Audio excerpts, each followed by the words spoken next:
Ladies and gentlemen, the President of the United States, accompanied by Patrick Yoes, President of the Fraternal Order of Police.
National Fraternal Order of Police Executive Board, representing nearly 400,000 officers nationwide, and they were with me right from the beginning, and we appreciate it. We won't forget.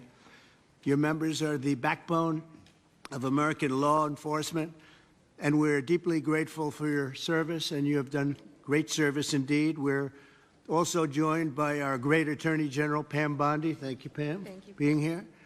For generations, this institution has served as a powerful voice for the brave men and women who risk their lives to protect communities all over our country, and they do it as well as anybody or better.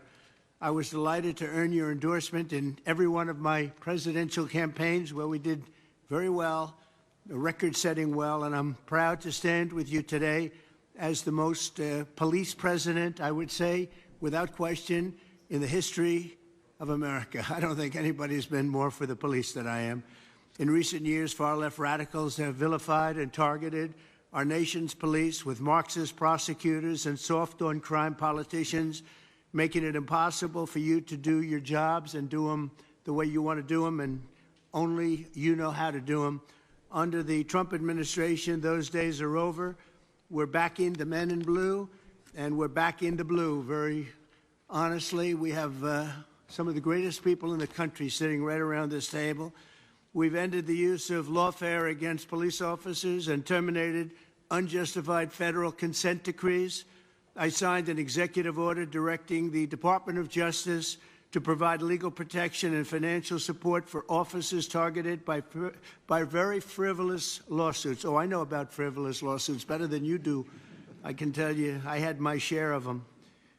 I ordered other federal agencies to boost funding for police recruitment, retention, and pay, and I've asked Attorney General Bondi to pursue the death penalty for anyone convicted of killing a police officer, which is very appropriate. Upon taking office, I declared a national emergency on our southern border, and we reduced the number of illegal border crossers released into the United States by 99.999%. You can't do much better than that.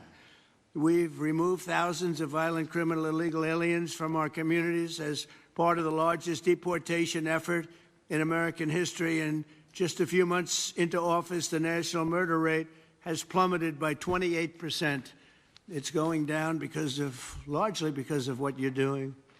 I'm also deeply grateful to the National Fraternal Order of Police for its resounding endorsement of the one big, beautiful bill, which is moving along very nicely with great support. It's a great bill. It's a bill that's going to cut taxes more than any bill we've ever put in the history of our country. It's going to cut costs and expenses by $1.6 trillion, which is the biggest cut in expenses ever. And it's going to do so many other things. You know, our country is doing record business right now. Record investment is coming in. Close to $15 trillion is already committed to come in for building new plants and factories. AI is big. Apple's investing $500 billion plus. They're all coming in. It also includes the largest investment in border security in our nation's history, equipping law enforcement with the tools to stop the invasion. I built a lot of wall, hundreds of miles of wall. Now we're going to build some additional wall where we feel we probably should build it after a little trial and error. and we're going to end up building more wall than even I built, and we built a lot. So I want to thank you for your support, and now let's get the bill passed. We want to get it passed through Congress without delay. In everything we do, we will give our police the respect and the protection and all of the resources that you need. I did that, as you know, nobody wanted to do it before me, where I gave you the military equipment that was excess. They called it excess military equipment. You know that very well. I think every one of you benefited by that. It was in warehouses, billions of dollars worth in warehouses all over the country, and other presidents didn't want to give it to you. I did, and we gave it to you, and it helped out a lot and saved a lot of police officers' lives. I'd now like to ask Attorney General Pam Bondi to say a few words, followed by FOP National President Patrick Yoes, and then Washington, D.C.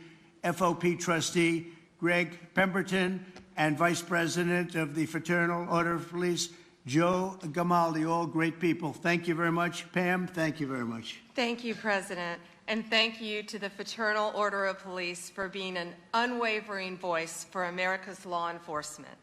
We all know there is no ordinary day in the life of a police officer. Each day, you leave your homes with complete uncertainty as to who you will encounter and what happens each day. You also stand on the front lines against cartels and foreign terrorist organizations while fighting the horrors of illegal drug and human trafficking. I was just in Poland this morning and arrived back not even 2 hours ago.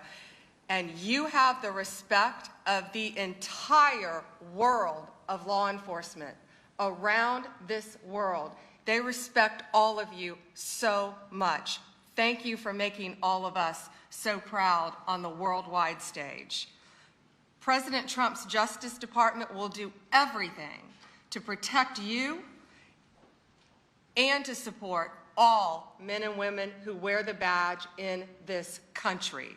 We are fully committed to ensuring our local law enforcement officers have access to the resources, tools, and manpower you need to do your jobs. That means boosting recruitment and retention. We want the best and brightest to join your ranks just like you, and we want them to stay in your ranks. Last month, we announced $57 million in grant money available for law enforcement agencies to hire police officers. Through this funding, we anticipate nearly 1,200 new officers will be hired around the country. We're helping to pay for police officers' overtime and supporting President Trump's no tax on overtime. We've also made millions of dollars available for mental health and wellness programs for you around this country. We know how important that is. We're aggressively prosecuting criminals who assault law enforcement officers. We will not tolerate attacks on police officers. Since January, the department has brought 138 cases in 33 states against defendants who have assaulted our officers.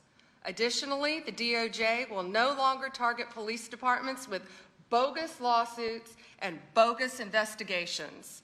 We are dismissing lawsuits filed by the Biden DOJ against police departments in Louisville, Minneapolis, Albuquerque, and more. We're ending meritless investigations into Phoenix, Trenton, New York City, Oklahoma, and elsewhere. We're also ending consent decrees that take control away from you, destroy morale, and increase violence. Instead, we're working with local law enforcement to give you the tools that you need to make our streets safer. We believe in backing the blue, not just in word, but in action. The Biden administration slandered you, defunded you, and undermined your service. But we stand with you, we honor you, and we will not abandon you. Thank you on behalf of President Trump, the Department of Justice. We are 100% committed to standing with our nation's law enforcement. God bless you, and God bless America. Thank you. Thanks, Pam. Mr. President, first, thank you. Thank you for not only your support for law enforcement as the 45th president, but also your support as the 47th president and all the years in between. You've always been a steadfast supporter of the Fraternal Order of Police and law enforcement across this country. I want you to know on behalf of our nearly 400,000 members, we appreciate all that you do for us. With us today is the members of our executive board. We also have members of FOP unions in major cities across this country, which have some very serious problems that we're working with, and we appreciate the opportunity to share with you some of our views and work together on this. You know, you made a promise to us, and I want to start by saying this. You made a promise that you were going to address overtime, tax on overtime, and that was a promise made in a new big bill. One big new bill is certainly making good on that promise. We thank you for that. You know, law enforcement officers, we find ourselves in a very difficult position where we're having a serious problem with recruiting and retention, as you pointed out. The problem is the people who are working right now are working so many hours and they're forced to work overtime, and now they have the tax liabilities that are associated with being pushed into different tax brackets because of being forced to work. Not only that, they're not getting to keep the money they earn. So you, in a recruiting and retention standpoint, you show appreciation for what we do, recognize what we do in the community, and I want you to know that we're proud to support the bill. This is something that needs to be happening. A promise that you made, and we appreciate you carrying through with it, and know that we're a partner in it. You also made a number of other promises to us, and promises made that we appreciate. And I want to start with one of our first people I'd like to recognize. You promised, and here we are in our nation's capital, revitalizing the city and making it safe again. And no one knows that better than the person who lives it every day and leads the officers in the Metropolitan Police Department and our labor union, and Greg Pemberton. And I'll ask Greg to say a few words. Thank you, Pat, and thank you, Mr. President, for having us. My name is Greg Pemberton. I represent 3,000 police officers that work here for the Metropolitan Police Department in Washington, D.C. The crisis that we're facing, which frankly is more of a calamity, is a staffing crisis. We are authorized to have 4,000 sworn police officers here in the nation's capital. Unfortunately, as of today, we only have 3,190. Over 800 vacancies that we have here for this Metropolitan Police Department. And the worst part is that over the past 5 years, we've had a net loss of 600 police officers who've just left this agency in a mass exodus. And the reason for that is that our city council here in the District of Columbia has passed layers and layers and layers of legislation that prohibits our officers from being able to do their job. It exposes our members to administrative, civil, and even criminal liability, even when they go out and do their job properly. It has also stripped our members of their labor protections to fight off these frivolous complaints and these erroneous allegations of misconduct. It all makes for an environment that is almost impossible to keep these staffing levels what they need to be. Frankly, Mr. President, I think the nation's capital, the District of Columbia, is not just a city of 700,000 residents. This is the nation's capital, and it belongs to everybody. It belongs to every American. It should be a safe city. It should be a pinnacle of American society. It should represent the freedom and democracy that we all cherish so much. And anybody should be free to come here and experience that and see what it is that we are here in this country.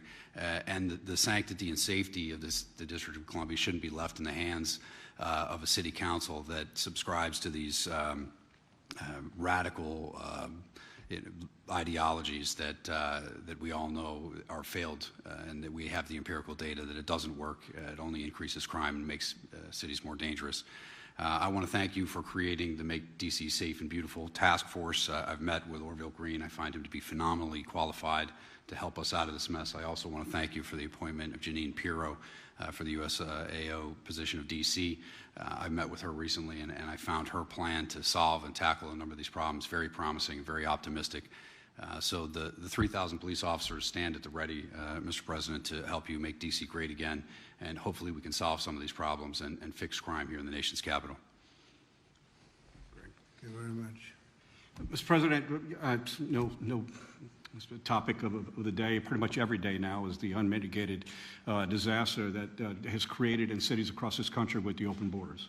And all the problems that it has done for quality of life, it's done for our safety within our communities, safety of the officers that work in the communities, and you've been a great advocate of putting us back together. And I'll ask our Vice President Joe Grimaldi to touch on. President Trump, I think I'd be remiss if I didn't start by saying thank you.